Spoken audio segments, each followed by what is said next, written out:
Bienvenidos a Psicología del Adolescente. El día de hoy abordaremos el tema Principios psicológicos centrados en el estudiante.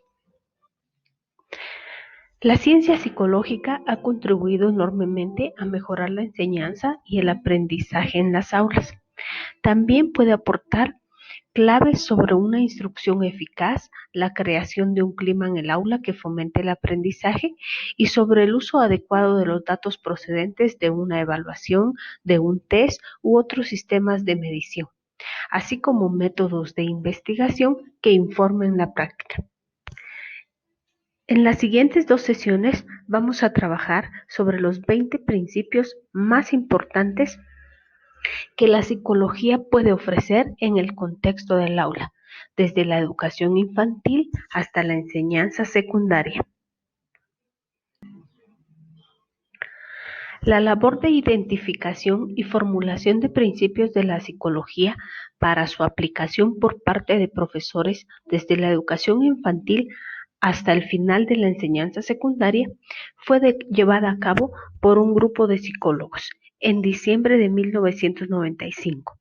La Comisión de Asuntos Educativos de la Asociación Americana de Psicología, APA por sus siglas en inglés, hizo circular un borrador de sus principios psicológicos centrados en el estudiante, un marco de referencia para el diseño y reforma escolar. ¿Qué se puede decir sobre estos principios? Estos principios enfatizan la naturaleza activa y reflexiva del aprendizaje y los alumnos. Pretende abordar holísticamente con estudiantes en el contexto de situaciones de aprendizajes reales. Proporciona un marco para el desarrollo y la incorporación de los componentes de los nuevos diseños para la educación y está relacionado con los postulados del constructivismo.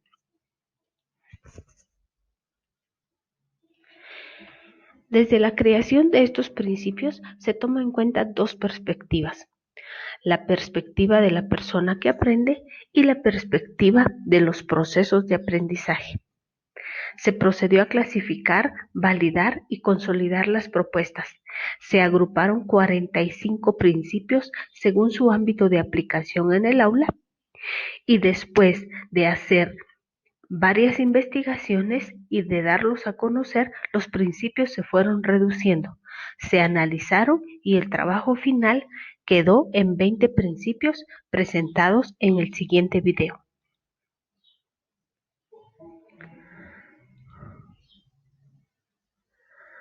Los principios están enfocados hacia 4 dominios básicos cognitivos: factores cognitivos y metacognitivos, factores motivacionales y afectivos, factores de desarrollo y sociales, y los factores relacionados con las diferencias individuales. El día de hoy abordaremos los principios del 1 al 12, que incluye los factores cognitivos y metacognitivos y los factores motivacionales y afectivos de los estudiantes.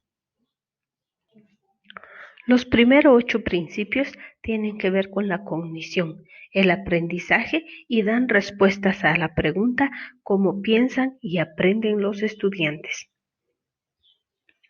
Principio número 1. Las creencias o percepciones que los estudiantes tengan sobre su inteligencia y capacidad afectan el aprendizaje y el funcionamiento cognitivo.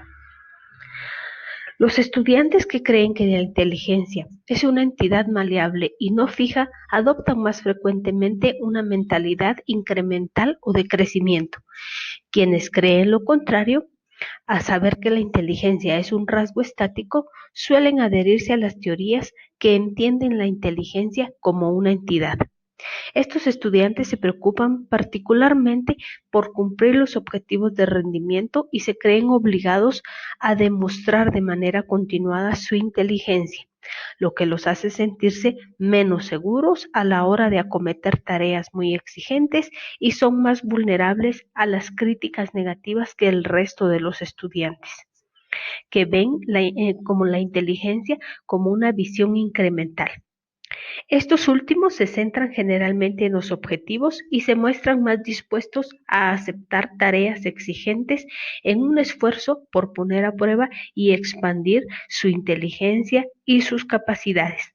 De ahí que se recuperan más fácil del fracaso y de las críticas negativas.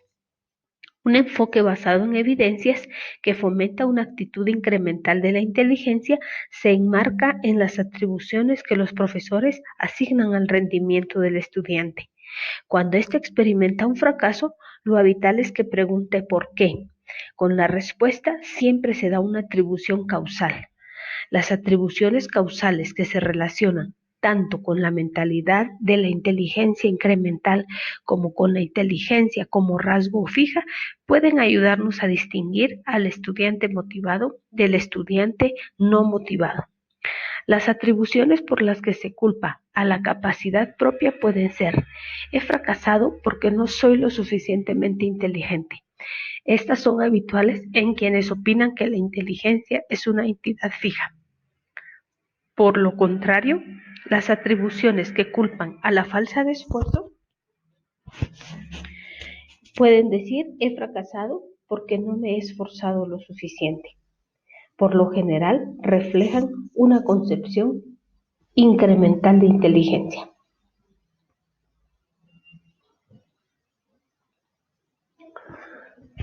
Relevancia para los profesores. Cuando los profesores atribuyen el bajo rendimiento de un estudiante a causas controlables y modificables, como la falta de esfuerzo o la elección de una estrategia inadecuada, están ofreciéndole la expectativa o esperanza de que las cosas pueden cambiar. Los profesores pueden cultivar en los estudiantes la creencia que su inteligencia y su capacidad pueden desarrollarse a través de esfuerzo y la experiencia aplicando diversas estrategias. Pueden transmitir que fracasar en una tarea no es por falta de capacidad. Su rendimiento puede cambiar con esfuerzo y aplicación de nuevas estrategias, con motivación y persistencia. Evitar atribuciones cuando una tarea es sencilla, como por ejemplo, qué inteligente eres. El estudiante se da cuenta que es una tarea sencilla y que no necesitó mucho esfuerzo. El efecto de esta atribución puede ser negativo. Administrar elogios con sensatez se refieren al esfuerzo y no a la capacidad. Ser conscientes del esfuerzo que un estudiante invierte. Evitación del esfuerzo refleja el miedo al trabajo. Esto es muy importante. Hay que ser conscientes del esfuerzo que se les pide a los estudiantes en una tarea, ¿sí? Generalmente la evitación del esfuerzo es porque los estudiantes tienen miedo a trabajar. Deben motivárseles para que pierdan ese miedo y vean que con esfuerzo pueden lograr las tareas. Conciencia a la hora de ofrecer ayuda y críticas constructivas tras los fallos. En resumen, decimos que la conducta de los docentes puede tener efectos inesperados en la idea que tienen los estudiantes sobre sus capacidades. Principio número 2. Lo que los alumnos ya saben afecta su aprendizaje. Cuando hablamos de lo que los alumnos ya saben, estamos hablando del bagaje de conocimientos adquiridos. Y acá se puede dividir en dos: crecimiento conceptual y cambio conceptual. El aprendizaje consiste bien en expandir los conocimientos previos del estudiante en lo que se conoce como crecimiento conceptual. Bien, en la transformación o revisión de dichos conocimientos es un cambio conceptual. El cambio conceptual se aplica a lo que los estudiantes ya saben. Es necesario cuando los conocimientos de los estudiantes no son coherentes e incluyen una información errónea. En estos casos, los conocimientos del estudiante incluyen conceptos erróneos o alternativos. Los profesores pueden hacerse una idea del nivel de comprensión de un estudiante al respecto de una materia específica haciendo una evaluación inicial. Este tipo de evaluación formativa puede tomar forma de test, prueba previa o marcar un estándar de referencia de los conocimientos del estudiante. Por eso hablamos de dos tipos. Crecimiento conceptual son aquellos conocimientos nuevos que se van a aprender y cambio conceptual es el cambio en esquemas que un estudiante debe realizar porque están erróneos o porque deben modificarse. Relevancia para los profesores. Los profesores desempeñan un papel fundamental en el crecimiento conceptual y el cambio conceptual de los estudiantes. Deben facilitar el crecimiento conceptual fomentando la interacción inquisitiva y significativa de los estudiantes con la información que deben aprender. Leer, definir, resumir, sintetizar o aplicar conceptos pueden ser estrategias que se utilicen para que el estudiante logre un crecimiento conceptual. Para generar un cambio conceptual es necesario aplicar estrategias formativas específicas, métodos que provoquen conflictos o disonancias cognitivas. Entre estos podemos mencionar la predicción de soluciones o presentar datos verosímiles que invaliden sus conceptos erróneos. De este modo, obligar al estudiante a cambiar sus esquemas, actualizarlos o generar cambios conceptuales de la información que adquirió anteriormente.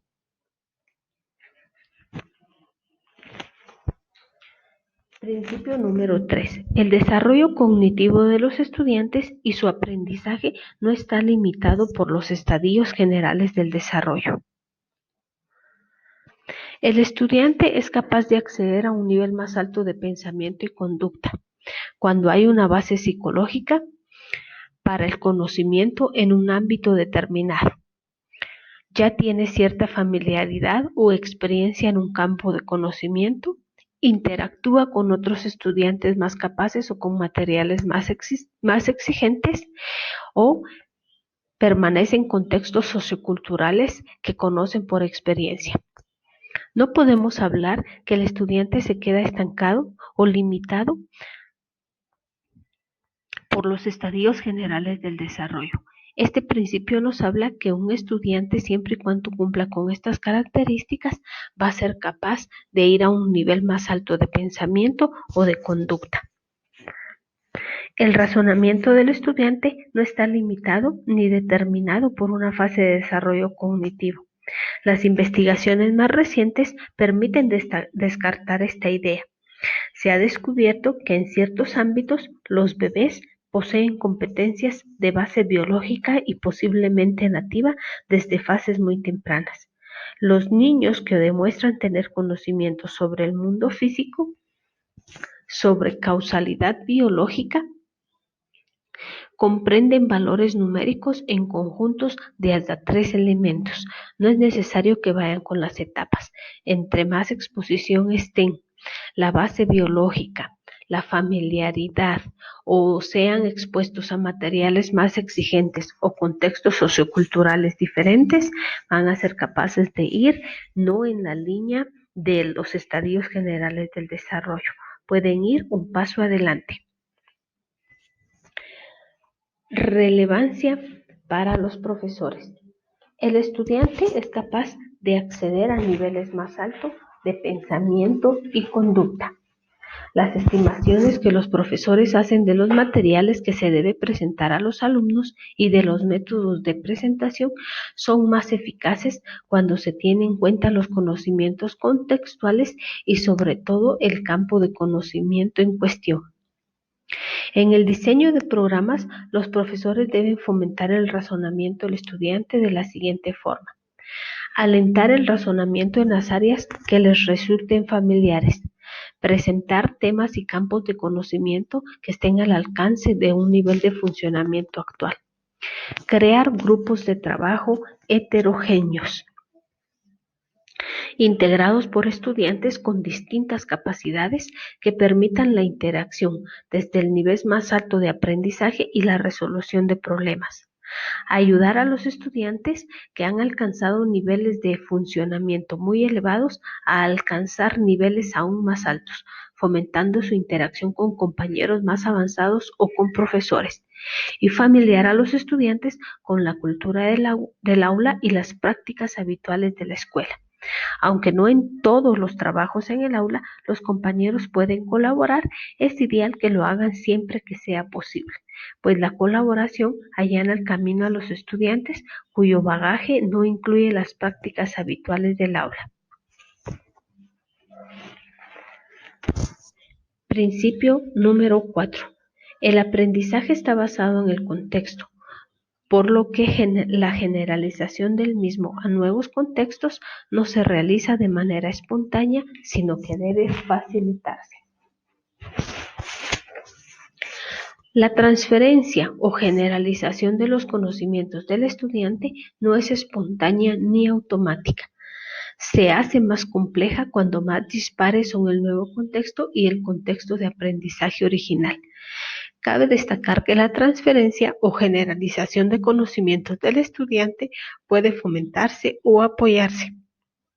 Además, la capacidad de los estudiantes para transferir conocimientos es un indicador clave de la calidad de aprendizaje, de su profundidad, adaptabilidad y flexibilidad. Los profesores pueden apoyar la transferencia de conocimientos y destrezas de un contexto a otro, tanto entre contextos similares como muy distintos entre sí. La manera óptima de hacerlo es identificar los puntos fuertes que cada estudiante aporta a la situación y apoyarse en ello para establecer conexiones entre los conocimientos actuales y los objetivos del aprendizaje del profesor. Enseñar un concepto o tema en diversos contextos. Ayudar a los estudiantes a comparar y contrarrestar contextos y señalar las similitudes contextuales que dan relevancia a la transferencia. Emplear el tiempo suficiente para centrarse en los conceptos profundos y subyacentes de un campo y promocionar el aprendizaje a través de la comprensión en lugar de centrarse en los elementos superficiales de una situación de aprendizaje o memorizar elementos específicos. Ayudar a percatarse de cómo aplican sus conocimientos en el mundo real o asistiéndolos en la transferencia de conocimientos al mundo real. Principio número 5. La adquisición de conocimientos y habilidades a lo largo plazo dependen en gran medida de la práctica. Lo que la gente sabe queda registrado en la memoria a largo plazo. La mayor parte de la información, especialmente la relacionada con contenidos académicos y actividades muy cualificadas, debe procesarse de algún modo antes de quedar en la memoria a largo plazo. En un momento dado, los estudiantes experimentan una enorme cantidad de estímulos del entorno, pero solo una pequeña parte de ellos sigue procesándose en lo que respecta a la atención y la codificación, quedando en última instancia almacenados en una tarea de la memoria de capacidad finita y temporalmente limitada. La simple retención de una tarea una y otra vez no mejora por sí el rendimiento ni la retención a largo plazo de contenidos. Contrariamente, la práctica deliberada implica atención, ensayo, repetición a lo largo del tiempo, y esto conduce a la adquisición de nuevos conocimientos o habilidades que puedan más tarde evolucionar y hacerse más complejos. En general, el aprendizaje mejora en al menos 5 aspectos a través del ensayo y la práctica. Las pruebas demuestran que mediante la práctica, el aprendizaje aumenta las probabilidades de que el aprendizaje sea de largo plazo y recuperable. Aumenta la capacidad del estudiante a la hora de aplicar elementos de conocimiento de manera automática y sin reflexión previa. Se automatizan las habilidades, lo que permite al estudiante usar sus recursos cognitivos para aprender tareas más exigentes. Aumenta la transferencia de destrezas ejercitadas a problemas nuevos y más complejos, y se obtiene ventajas que a menudo traen consigo motivación para seguir aprendiendo. Los profesores pueden proponer actividades prácticas y alentar a los estudiantes a realizarlas de diversas maneras. Dado que las prácticas exigen un esfuerzo intenso y concentrado, es posible que los estudiantes no disfruten haciéndolas. Por ello, los profesores deben animar, dejando claro que cuando mayor sea el esfuerzo, más mejorará el rendimiento. Los profesores tienen la posibilidad de motivar a los estudiantes para que realicen las actividades prácticas, expresando confianza en su capacidad para resolver correctamente los problemas o diseñando actividades que maximicen las oportunidades del estudiante a obtener resultados positivos. Los problemas derivados de un ejercicio poco realista o inadecuadamente diseñado pueden frustrar al estudiante y reducir su motivación a la hora de acometer actividades en el futuro. Evaluar actividades prácticas y hacer test, que son pruebas prácticas. El valor de las pruebas y cualquier tipo de ejercicio práctico es mayor cuando estos se llevan a cabo a lo largo de intervalos espaciados de tiempo, pero regularmente los test breves con preguntas abiertas son eficaces porque exigen que los estudiantes recuperen la información de la memoria a largo plazo y que generen nuevos datos a partir de dicha recuperación.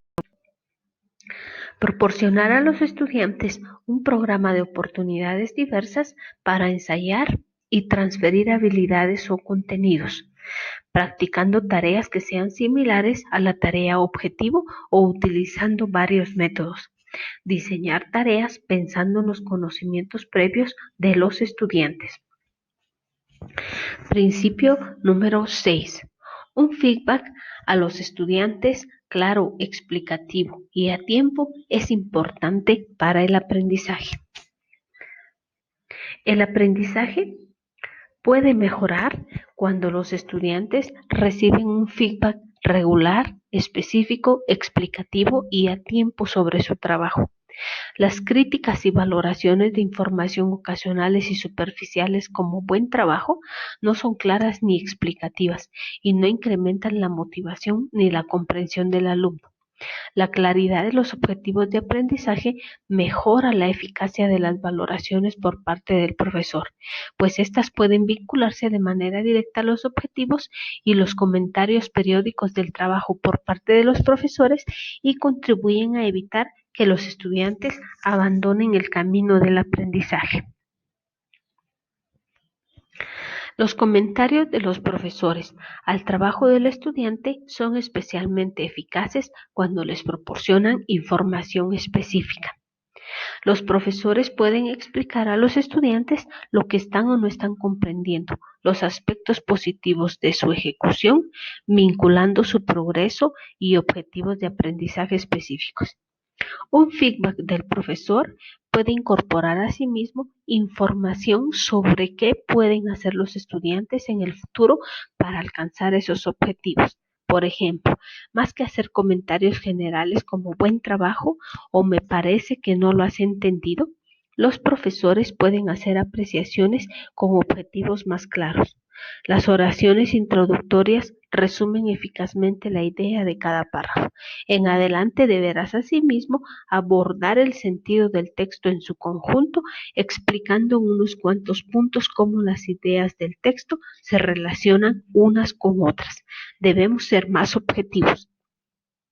Las valoraciones sobre pruebas o test y actividades prácticas es útil para los estudiantes y mejora aparentemente el rendimiento futuro en el aula. Por ejemplo, dar respuestas correctas cuando el estudiante responde incorrectamente o de forma alternativa, aportar orientación que ayuda al estudiante a descubrir la respuesta correcta por sí mismo. Hacer valoraciones y comentarios sobre el trabajo del alumno de manera expedita, por ejemplo, cuando el estudiante termina la prueba o test, mejora el aprendizaje y es habitualmente más eficaz. El tono y el objetivo de las valoraciones condicionan y motivan a los estudiantes. Estos suelen responder mejor si los comentarios minimizan la negatividad y abordan aspectos significativos del trabajo. Cuando los estudiantes adquieren una nueva habilidad o se esfuerzan en mejorar, es importante hacer valoraciones positivas con cada pequeño avance. Cuando el progreso se hace evidente, puede resultar clave para animar al alumno a continuar. Principio número 7. La autorregulación de los estudiantes ayuda al aprendizaje y las habilidades de autorregulación se pueden enseñar. Cuando hablamos de habilidades de autorregulación, estamos hablando de las estrategias de atención, organización, autocontrol y planificación, que pueden facilitar el dominio del material que debe aprenderse. Aunque estas habilidades pueden crecer en el tiempo, no dependen únicamente de la maduración. Pueden aprenderse y mejorarse específicamente a través de la formación directa y de la presentación de modelos y ejemplos, el apoyo y la organización de la estructura en el aula. Los profesores pueden ayudar a los estudiantes a que aprendan estas habilidades de autorregulación, introduciendo estrategias de enseñanza para mejorar la atención, la organización, el autocontrol, la planificación y la memoria. Se puede ofrecer asistencia organizativa de diversas maneras. Los profesores deberán ofrecer los objetivos de lecciones y tareas de manera muy clara a los estudiantes. Otra idea es descomponer las tareas en elementos más pequeños y significativos y describir claramente y en detalle los criterios necesarios para realizar correctamente una tarea. Los profesores también pueden proporcionar a los estudiantes tiempo y oportunidades para realizar actividades prácticas. Para ejercitar la memoria a largo plazo es necesario dedicar tiempo y actividades prácticas al procesamiento de información. Pueden ayudar a los estudiantes a hacer planes mediante la identificación y evaluación conjunta de las consecuencias a corto y largo plazo. Una buena opción es cuando se va a presentar una nueva idea o concepto, captar la atención de los estudiantes dando pistas o indicios.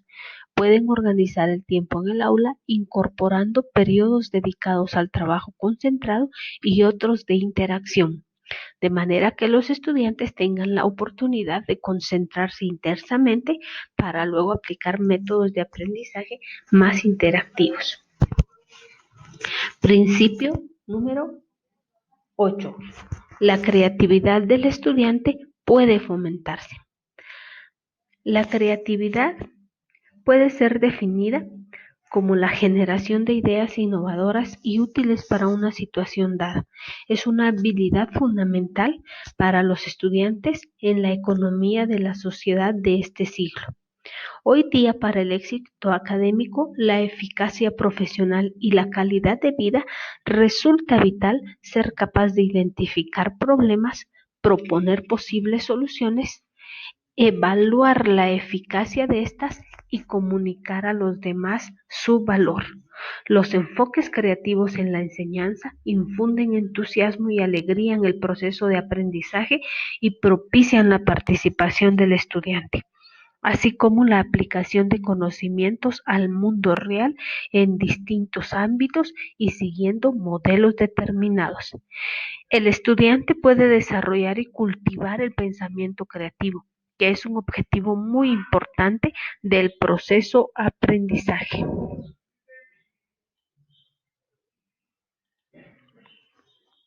Los profesores pueden aplicar diversas estrategias para fomentar el pensamiento creativo. Pueden proponer la aplicación de una amplia gama de enfoques para el estudiante a la hora de realizar tareas o resolver problemas, pues las estrategias enseñadas no siempre son la única manera de responder a una pregunta. Deben hacer hincapié en el valor de las diversas perspectivas como material para el debate. Deberán asimismo evitar considerar a los estudiantes muy creativos como un trastorno para el resto. En su lugar, es recomendable canalizar el entusiasmo de estos estudiantes a través de la resolución de problemas de la vida real o de papeles de liderazgo en determinadas tareas. Los procesos creativos a menudo se valoran erróneamente y se juzgan puramente espontáneos y producto de frivolidad.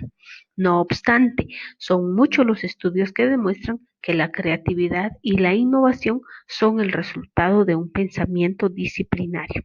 Existen diversas estrategias formativas que pueden fomentar la creatividad, entre ellas las actividades variadas que animen al alumno, desde el mismo enunciado con términos como crear, inventar, descubrir, imaginar o prever. El uso de métodos que se centren en las preguntas, en el cuestionamiento de creencias arraigadas, en el planteamiento de alternativas radicales o en un examen crítico de ideas y soluciones. Ofrecer la oportunidad de resolver problemas en grupo y comunicar sus ideas creativas. Modelar la creatividad. Los profesores son un poderoso modelo a seguir para los estudiantes y como tal deberán compartir con ellos sus procesos creativos. El uso de diversas estrategias para resolver problemas en distintos aspectos de la vida. Pueden darse ejemplos, asimismo, de cómo la creatividad no es necesaria en todas las situaciones, lo que puede ayudar a los estudiantes a desarrollar una mayor seguridad en su capacidad de juicio a la hora de determinar cuándo es apropiado buscar una respuesta correcta y cuándo es preferible plantear enfoques alternativos. El siguiente grupo de principios responde al área motivacional y aquí la pregunta es, ¿qué motiva a los estudiantes? Vamos a abarcar del principio 9 al 12. Principio 9. Los estudiantes tienden a disfrutar el aprendizaje y tienen mejores resultados cuando su motivación es más intrínseca que extrínseca. La motivación intrínseca se refiere a la implicación espontánea en una actividad. Estar motivado intrínsecamente significa sentirse a la vez competente y autónomo. Los estudiantes intrínsecamente motivados hacen las tareas porque disfrutan. En otras palabras, la propia participación es la recompensa y no dependen de recompensas tangibles como el elogio, las notas u otros factores. En contraste, la motivación extrínseca participan en las tareas de aprendizaje como medio para un fin. El fin puede ser obtener una buena nota, recibir un elogio o evitar un castigo. No hemos de pensar que estos dos tipos de motivación ocupan polos opuestos, de manera que el estudiante que se motiva de una forma no se motiva de la otra. En realidad, los estudiantes participan en las tareas por razones intrínsecas y extrínsecas al mismo tiempo. No obstante, los estudiantes que se motivan intrínsecamente disfrutan más y retienen durante más tiempo lo aprendido, obtienen mejores resultados y perciben de manera más positiva sus competencias y son menos propensos a la ansiedad. Estas ventajas aparecen porque los estudiantes intrínsecamente motivados tienen más probabilidades de abordar las tareas con enfoques que fomenten el aprendizaje, atender mejor las explicaciones del profesor y organizar bien la información nueva. Además, se sienten más eficaces y no se ven lastrados por la ansiedad de conseguir un resultado. Los estudiantes extrínsecamente motivados se centran tanto en la recompensa que el aprendizaje es superficial.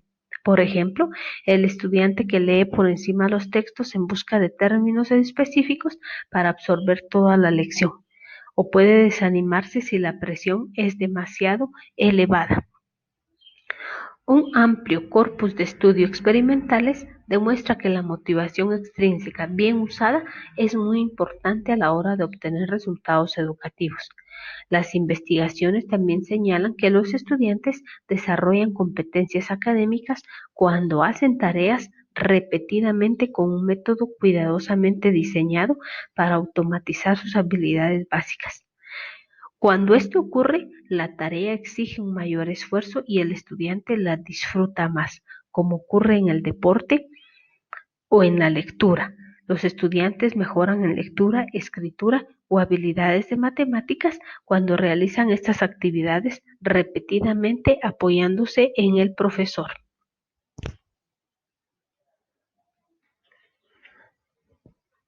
El fomento de la motivación intrínseca exige la incorporación de actividades y prácticas que satisfagan la fundamental necesidad del estudiante de sentirse competente y autónomo. Y eso se va a dar cuando los docentes ponen notas. Los profesores deben dar preponderancia a sus valoraciones informativas sobre el papel de control que es recompensa y castigo. Una estrategia útil de aplicar cualquier restricción externa como las fechas de entrega, hay que reflexionar sobre si esas restricciones serán percibidas por los estudiantes como producto de una excesiva voluntad de control. La percepción por parte del estudiante del control ejercido por el profesor puede verse minimizada por cómo ésta plantea la tarea a los estudiantes. Por otro lado, cuando los estudiantes tienen más alternativas, es más probable que sepan satisfacer sus necesidades de autonomía. Permitir a los estudiantes escoger entre varias actividades y desempeñar un papel en el establecimiento de reglas y procedimientos permite fomentar esa percepción autónoma. Dado que la motivación intrínseca implica el disfrute de la tarea, los profesores deben introducir novedades, provocando cierta sorpresa o creando una incongruencia que motive a la resolución creativa. Fomentar la motivación intrínseca de los estudiantes para obtener logros no supone que los profesores deban eliminar el uso de recompensas.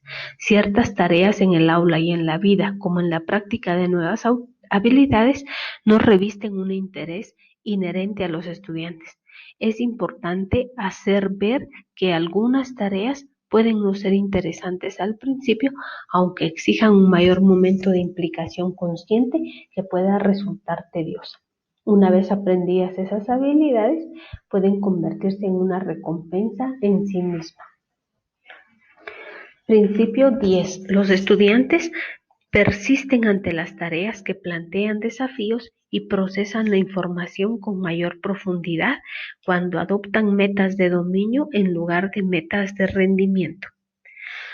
Los objetivos son la razón por la que los estudiantes se implican en determinadas tareas de aprendizaje. Los expertos han identificado dos amplias categorías de objetivos: objetivos de dominio y objetivos de rendimiento. Los de dominio se orientan a la adquisición de nuevas habilidades o la mejora de los niveles de competencia. Los estudiantes con objetivos de dominio se motivan para adquirir nuevas habilidades y dominar una tarea o área de contenidos. En contraste, los estudiantes con objetivos de rendimiento encuentran la motivación en demostrar que poseen la capacidad adecuada o en evitar tareas, en un esfuerzo por ocultar la percepción de que su capacidad es reducida. Según este análisis, los individuos pueden participar en actividades orientadas en la obtención de logros por dos razones: para desarrollar una competencia aprendida, que sería un objetivo de dominio, o por el contrario, para demostrar la competencia que ya poseen, intentando obtener mejor resultado, que sería un objetivo de rendimiento. Estos últimos pueden llevar al estudiante a rehuir tareas exigentes cuando se preocupan demasiado por obtener resultados tan buenos como el resto de los demás estudiantes. En las típicas situaciones en el aula, cuando los estudiantes se enfrentan a materiales exigentes, los objetivos de dominio son por lo general más útiles que los de rendimiento.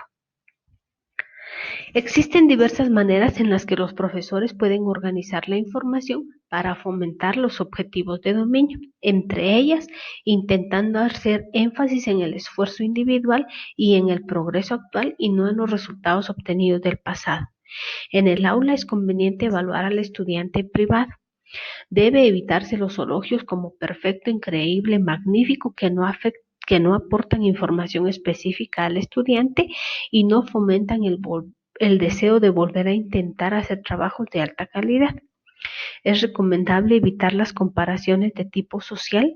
Si bien los estudiantes que obtienen muy buenos resultados suelen disfrutar del reconocimiento público y deben recibir elogios, cuando los logros obtenidos suponen una superación personal, los objetivos que necesitan esforzarse se preocupan por no parecer tontos.